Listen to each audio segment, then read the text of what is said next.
Alhamdulillah pada pagi setengah siang kulo lan panjenengan sedaya oleh Allah diparingi banyak sekali kenikmatan sehingga bisa terwujud dalam silaturahim arupi musdesus penetapan penerima BLT DD.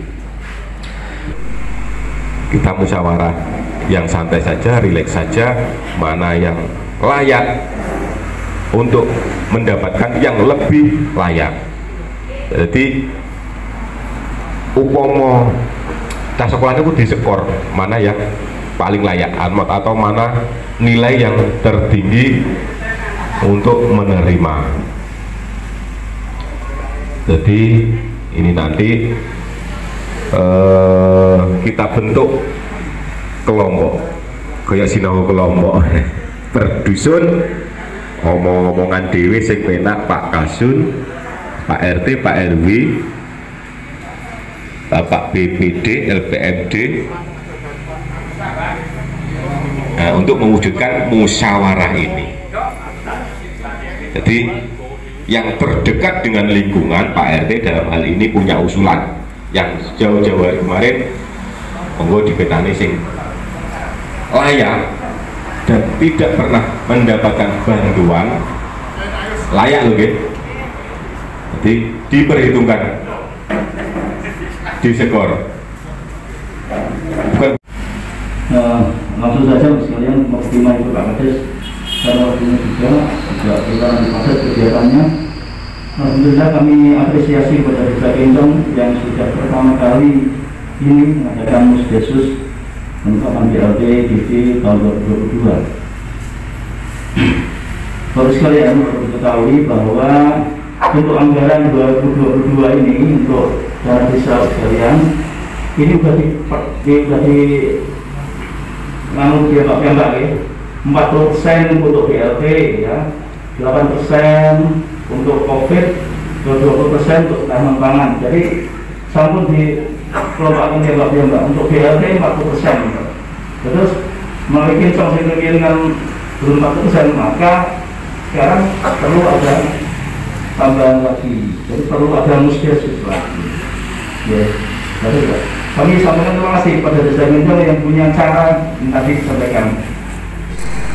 Sesuai apa yang disampaikan oleh Pak Sabto tadi bahwa dana desa itu sudah diplot-plot 40% untuk DD, BLT DD, kemudian 20% ketahanan pangan, 8% kebencanaan, acara vaksinasi dan segala macam itu untuk sisanya untuk kegiatan seperti biasanya. Hanya sisa kita itu 12 atau 13%, 32%.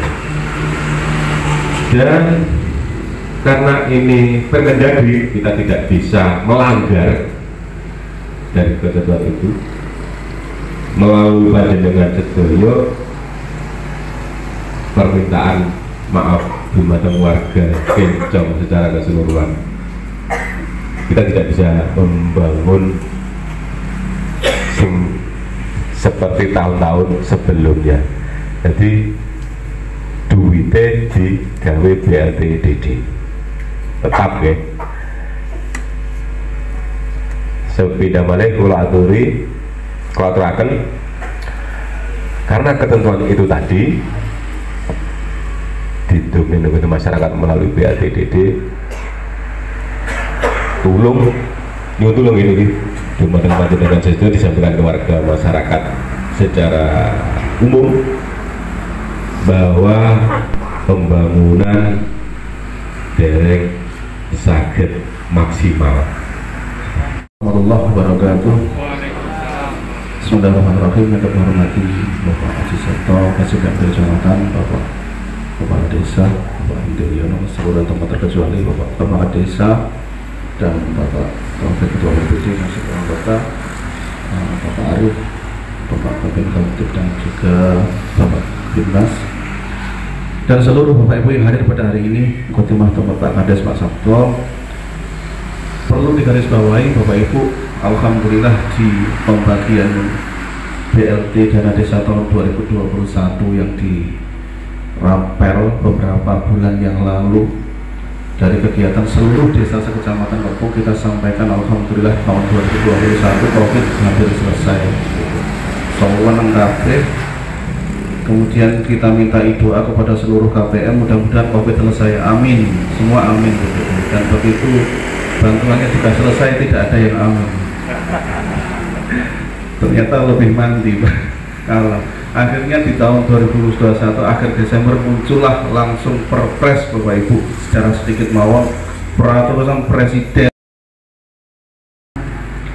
langsung Pak Presiden nyurati Pak Kades ceritanya BLT kalau tidak 40% sanksinya DD-nya tidak bisa cair 100%, maka di seluruh Indonesia wajib, sehingga dengan prasyarat tertentu harus ada beberapa kriteria yang harus disampaikan kepada seluruh masyarakat, khususnya ke lembaga desa, difahamkan benroh kenapa ini dilakukan dan harus diperpanjang, sehingga dengan demikian muncullah musdes seperti ini lagi, yang mana harus kesekian DD yang ditransfer ke desa.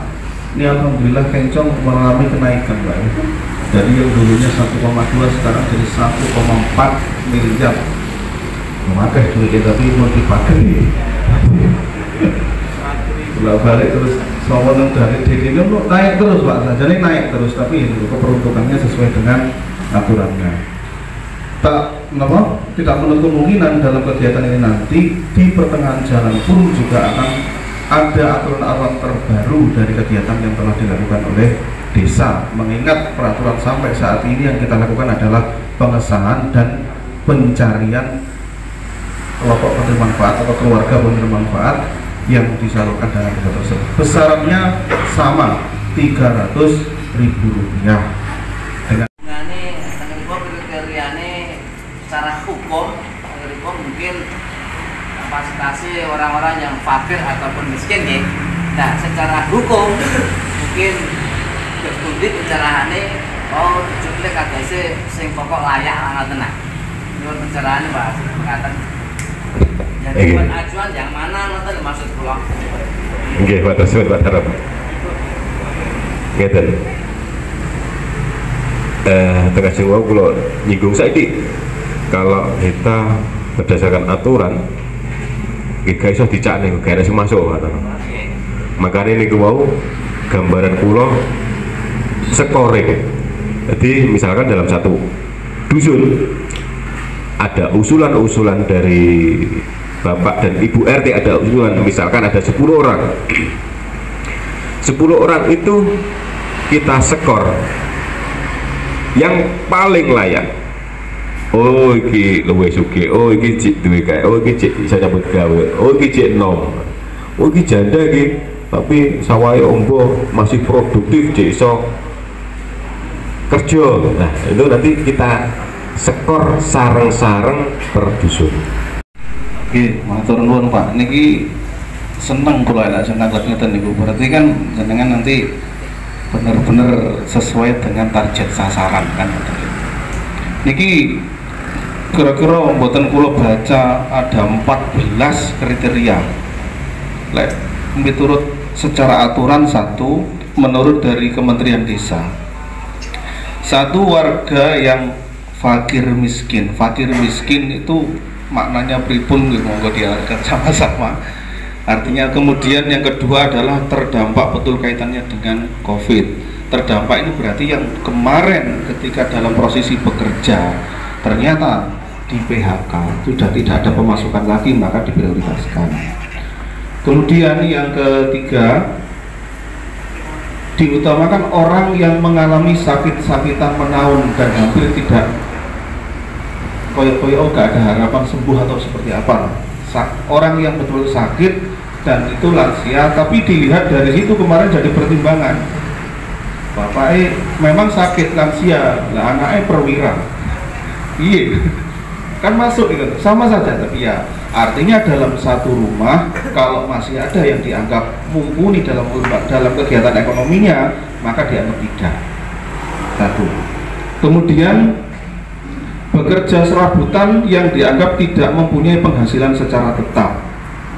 Nah, serabutan berarti niki maknanya ya, orang yang betul-betul mungkin cara kerja ini ngenteni gonge. Kalian wong ngongkon dia kerja, nek gak kerja yo nganggur. Lah, kemudian rumah berukuran 3 kali 8 meter. Ini sampai jadi ukuran juga. Masa rumah yang cilik harus untuk bantuan. Nah, belum tentu kan begitu. Perumahannya 3 kali 6 kan begitu. Tapi kalau di skupnya desa, ternyata itu yang dianggap adalah orang yang betul-betul rumah tidak layak huni. Cara programnya Pak Babinsa itu rutin lahu. Jadi orang yang betul-betul dianggap dari tampang mungkin performanya rumah itu mungkin dianggap tidak layak. Dari kelima kriteria ini tadi sudah mewakili dari keseluruhan. Ternyata ketika disurvei, ketika rapatkan di kabupaten, hampir kabupaten Kediri ini koyok-koyok layak semua, koyok-koyok seperti itu. Estu nih, walaupun ketoknya nggak duwe, tapi saya prejengannya gawe gaya. Kadang kalau nggak nih, estu lah. Pada waktu pengambilan BLT, jenengan diteni mau nasta. Nah gitu, 2021 tasik angkat bagian kencong di Soroti.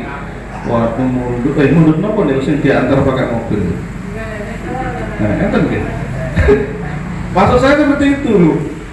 Padahal kriterianya tidak mampu, tapi anaknya teko. Ini harus melarani anak ini jenderal juga. Mungkin seperti itu. Nah, artinya dari kriteria ini, ketika panjenengan ugemi itu bagus. Tetapi melihat situasi keadaan yang ada, artinya jenengan akan mengukur berdasarkan keadaan. Kan ngoten malian. Nah, ini sing wangel yang mriki ketok gak duwe usaha ngombo ya. Dan ini ternyata jadi pancatan juga. Artinya layak ini walaupun selisihnya kadang menurut saya ketoke omahe yo padha, penghasilannya padha.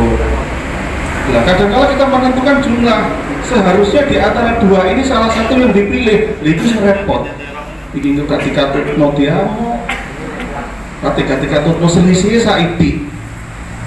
Nah, ini kebutuhan karena apa? Kita harus menetapkan secara bersama. Itulah salah satu pilihan yang harus kita tentukan. Yus, komo-komo kita diam dan menentukan seolah-olah inilah yang betul-betul menjadi sasaran.